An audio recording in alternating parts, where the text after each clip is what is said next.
Guys, memandangkan anime One Punch Man season yang ketiga dapat kritikan yang agak kurang memuaskan disebabkan kualiti animation yang memang agak barai. So guys, untuk dalam video kali ni aku akan sharekan beberapa kandidat yang paling sesuai untuk menghasilkan animation untuk series One Punch Man sekiranya series anime One Punch Man akan diteruskan ke season yang keempat.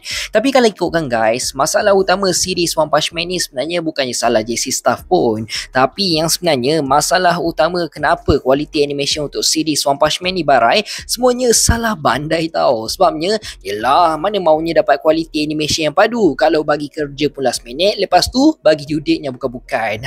Memang bukan dapat anime One Punch Man lah jawabnya, tapi dapat anime One Frame Man. Sayang sangat tau, padahal series One Punch Man ni sebenarnya ada potensi yang cukup tinggi untuk bersaing dengan anime yang lain. Lagi-lagi kalau ikutkan untuk season yang ketiga ni lah, sepatutnya dorang all out bagi yang terbaik kan, sebab season yang ketiga ni ada beberapa pertarungan yang cukup epic dalam manga, tapi sayang sangat kita dapat kualiti animation yang agak barai nak dibandingkan season-season sebelum ni. So guys, ni dia beberapa studio yang paling sesuai untuk cover series One Punch Man sekiranya series One Punch Man akan diteruskan. Tapi sebelum tu guys, kalau korang tengah cari hoodie anime yang lawa, korang boleh terus je order dekat tag Shopee yang aku ada letak dekat dalam video ni. Okay, let's go. Yang pertama adalah MAPPA Studio.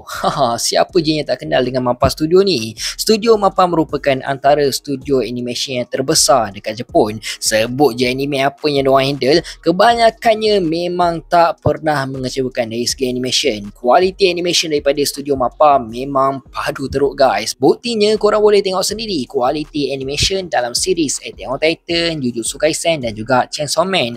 Ketiga-tiga anime ni sentiasa akan dapat rating yang cukup tinggi setiap kali ada episod baru yang keluar. Jadi aku percaya sangat kalaulah studio MAPPA yang take over untuk handle animation untuk series One Punch Man, 100% kita akan dapat kualiti animation yang sepatutnya kita dapat untuk anime One Punch Man. Lagi-lagi aku rasa dengan style MAPPA yang lebih kepada dark, intense, gaya movement kamera pun agresif. Jadi kalaulah studio MAPPA yang handle untuk season yang keempat nanti, banyak pertarungan epic yang akan jadi focus point sekiranya MAPPA yang handle. Dan aku percaya sangat MAPPA confirm akan all out lagi-lagi untuk karakter Garo yang akan menjadi spotlight utama dalam season yang keempat nanti.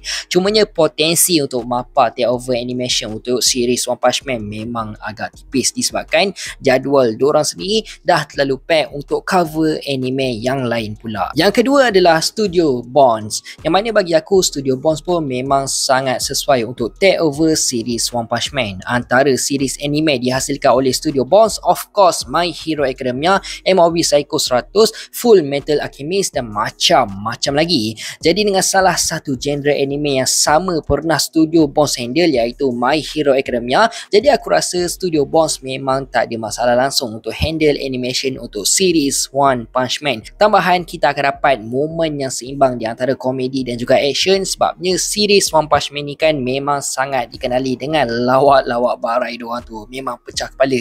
Jadi selain daripada MAPPA, aku harap sangat Studio Bones pun boleh terlibat untuk anime One Punch Man. Yang ketiga pula adalah Ufotable. Ufotable ni pun antara production anime yang sangat terkenal dekat Jepun. Antara anime terkenal yang diorang handle, of course tak lain dan tak bukan adalah Demon Slayer. Kalau korang perasan, dalam season yang ketiga series One Punch Man ni pun sebenarnya seakan ada mirip sikit dengan hasil Ufotable. Bukannya dari segi animation tau, tapi dia punya line art tu seakan ada mirip sikit macam Ufotable.